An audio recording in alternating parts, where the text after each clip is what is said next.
لوگا می کی آن ڈرایا رات قبر نکالی. میں سنیا اتھے انہیں آنا جندے مونڈے کملی کالی. یہ شعر عام پڑھا جاتا ہے نا عام، یہ ہمارے اکثر نعت کا. لوگا می کی آن ڈرایا، سب سے پہلے یہ بات اس میں یہ ایک کفریہ کلمہ ہے. لوگا مجھے، یعنی اب قبر سے ڈرایا کس نے؟ اللہ نے ڈرایا ہے، اللہ کے رسول نے ڈرایا ہے. قرآن پڑھ کے دیکھیں، حدیث پڑھ کے دیکھیں. خود میرے آقا علیہ الصلوۃ والسلام کا عالم یہ ہوتا تھا کہ آپ علیہ الصلوۃ والسلام جب بھی کسی قبر کو دیکھتے زاروں قطار روتے. ہمارے نبی قبر کو دیکھ کر روتے، حتیٰ کہ سنن ابن ماجہ کی حدیث پاک ہے کہ میرے آقا علیہ الصلوۃ حضرت برا فرماتے ہیں کہ قال کنا مع النبی صلی اللہ علیہ وسلم جنازۃ، کہ ہم حضور کے ساتھ ایک جنازہ میں شامل تھے.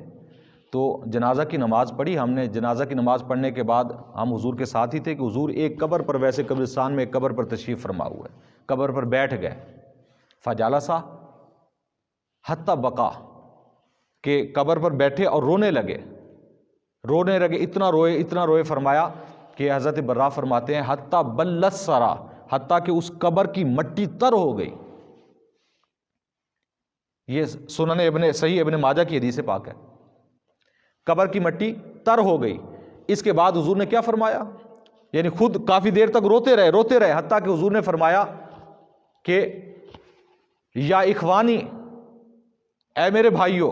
حضور اپنے صحابہ کو فرمایا اے میرے بھائیو، مثلی حاذا فاعدوا، اس کی مثل اپنی قبروں کی تیاری کرو. اس کی مثل اپنی قبروں کی تیاری کرو اے میرے بھائیو. یعنی رونے کے بعد حضور یہ فرما رہے ہیں، اپنے صحابہ کو یہ فرما رہے ہیں. تو آج ہم کس کھیت کی مولی ہیں؟ ہماری اوقات کیا ہے؟ حضور کے صحابہ، ان کے اعمال اگر دیکھیں خدا کی قسم وہ تو بڑے پکے ایمان والے تھے. آج تو ہمارے ایمان ویسے بھی کمزور ہیں. الٹا ایسے ہمارے نعت خواں کے جو کہیں کہ جی لوگوں نے مجھے آ کے ڈرایا، لوگا می کی آن ڈرایا رات قبر نکالی، کہ لوگا می کی ڈرایا رات قبر نکالی تو میں نہیں مننا بھئی ہے. یعنی آخر نہ مقصد یہ ہے، شاعر نہ شعر نہ مقصد یہ ہے کہ لوگاں تو می کی ڈرایا آ کے، لیکن میں نہ ڈرنا. قبر سے نہ ڈرنا، قبر سے بے خوف ہونا، یہ کفر ہے. کیوں؟ ایک نہیں، دو نہیں، تین نہیں، سینکڑوں ہزاروں کی تعداد میں حضور کے فرامین موجود ہیں کہ میرے آقا علیہ الصلوۃ والسلام نے بار بار یہ فرمایا قبر کے عذاب سے اللہ کی پناہ مانگو، قبر سے پناہ مانگو، قبر کے عذاب سے پناہ مانگو، قبر کی تیاری کرو.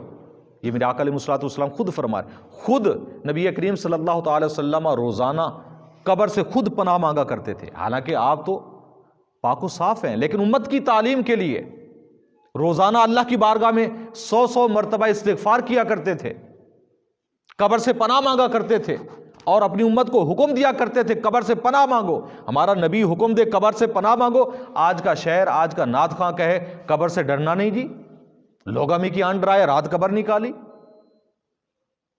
ایک تو حضور کے فرامین کو، اللہ رسول کے فرمانوں کو اس نے لوگوں کے اندر ڈال دیا، یہ کفر ہے.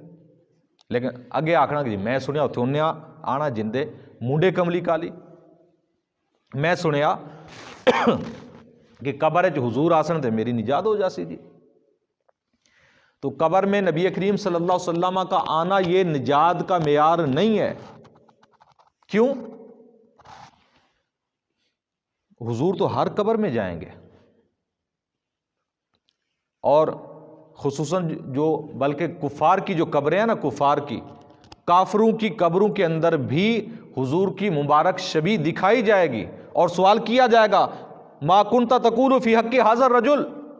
جب یہ سوال کیا جائے نا کہ ھذا الرجل، اس شخص کے بارے میں کیا کہا کرتا تھا دنیا میں، تو اس وقت حضور کی تصویر دکھائی جائے گی.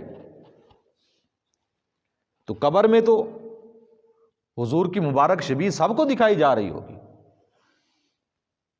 چاہے وہ مومن ہے کوئی کافر ہے.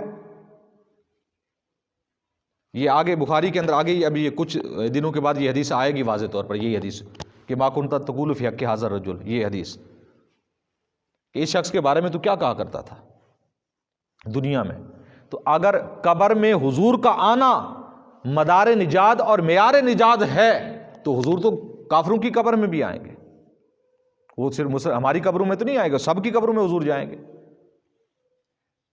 تو معیار تو یہ نہیں ہے نجات کا، معیار نجات کا یہ ہے کہ حضور کی پہچان ہو قبر میں۔ جو بندہ حضور کو پہچانے گا کہ یہ ہیں کون، دنیا میں ان کے بارے میں کیا کہا کرتا تھا، تو پھر جا کر اس کی نجات ہوگی اور یہ معیار بنے گا۔ تو جس نے دنیا میں حضور کو، اپنے نبی کو پہچانا نہیں ہوگا، اپنے نبی کی اطاعت اور فرما برداری نہیں کی ہوگی، تو قبر کے اندر